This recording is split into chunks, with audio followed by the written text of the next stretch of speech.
superhero.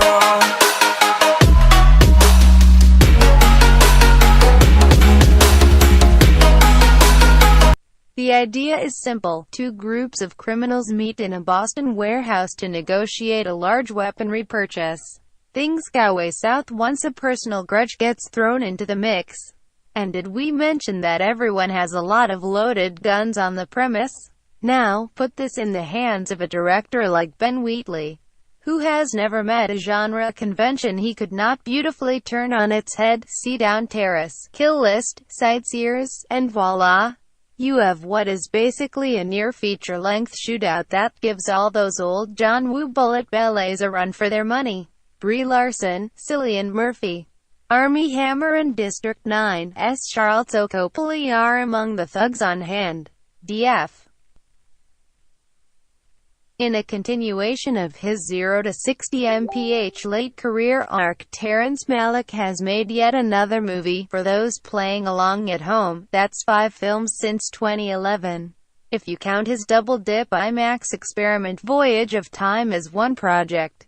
His latest, which promises to be less philosophical than The Tree of Life and less stream of consciousness than last year's Knight of Cups, uses Austin's robust music scene as the backdrop for a tale of love and betrayal. Once again, a star-studded cast: Rooney Mara, Michael Fassbender, Ryan Gosling, Natalie Portman, Cate Blanchett, Christian Bale, show up to ponder the meaning of it all. There will be voiceovers. KYK. Even in a year that sees the Alien franchise make its grand return, more on that in a minute. This take on the in-space no one can hear you scream horror subgenre is still more than just another sci-fi thriller about an extraterrestrial picking off a space station crew. Jake Gyllenhaal, Ryan Reynolds, Mission Impossible, Rogue Nation's Rebecca Ferguson and their fellow astronauts come face to face with some sort of cosmic predator that rapidly evolves as it claims more lives. Specific details about the plot have been kept under wraps, but suffice it to say that this will undoubtedly be the deadliest A-list biology lesson of the year. CB. Numerous feathers were ruffled last year when it was announced that Scarlett Johansson was playing the Major in this live-action redo of the mega-popular 1995 anime. And you can't argue that the whitewashing claims aren't valid. There is no known universe that the star looks even remotely Japanese. What we can say is, judging from the teasers, that this new version nails the cyberpunk vibe of the original movie, and the manga is based on, that the action sequences look kick-ass and that fans of future shock sci-fi will likely dig what director Rupert Sanders' Snow White and the Huntsman has done with the material. DF. The "Rock" in the title of this documentary refers both to British photographer Mick Rock and to the main subjects of his camera, musical legends like David Bowie, Lou Reed, Iggy Pop, the Ramones. The list goes on and on. As much a raconteur as he is a great pop artist, this renowned shutterbug takes director Barney Clay on a tour through his work, which doubles as a history of cool culture from the 1970s to now. NM. Sure, the latest in this venerable Cars plus Family divided by Vin Diesel action franchise could have just gone with Furious 8. But no. They choose what is either the most ridiculous or brilliant title ever, 2 adjectives that would describe almost every entry in this increasingly nonsensical, physics-defying series. In a shocking plot twist, Diesel's Dom gets lured to the dark side by a criminal mastermind, Charlize Theron, rocking some choice blonde dreads. So the crew calls on newfound ally Deckard, Jason Statham, previously the big bad guy, to help stop their old friend. And yes, The Rock is back to deal with any candy asses who get in his way. KYK.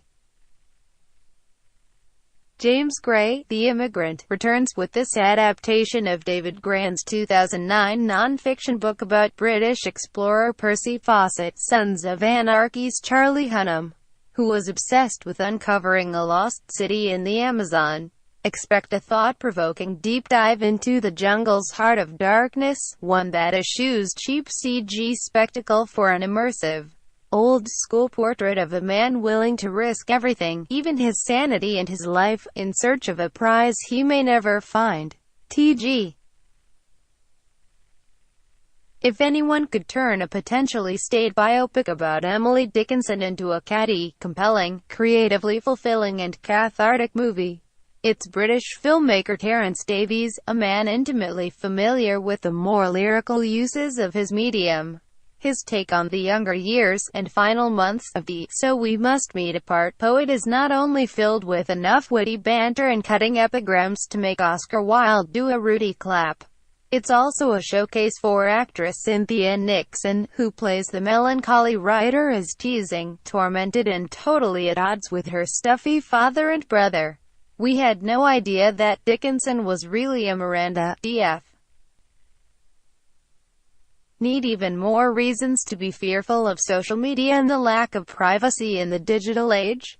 How about this upcoming thriller that James Ponsoldt, the Spectacular Now, has adapted from Dave Eggers' novel of the same name?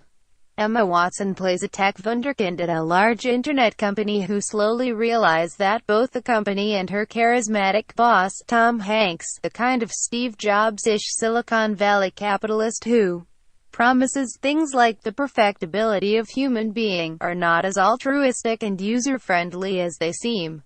Cue mini shots of surveillance cameras and sinister motives at work, literally. KYK. One of the Marvel Cinematic Universe's most unlikely successes now gets to take a victory lap via a sequel which sees Chris Pratt's self-appointed Star-Lord Peter Quill and his team of intergalactic misfits enjoying the fruits of their newfound fame. Naturally, some unresolved issues from their respective pasts rear their ugly heads and cause cosmic chaos. The big addition to the cast is Kurt Russell as Quill's father, a literal planet in human form named Ego. But for superhero connoisseurs, what's even more exciting is that the Guardian series will reportedly begin intersecting more with the larger MCU, bringing the group closer to an inevitable team-up with the Avengers in some far-off summer blockbuster.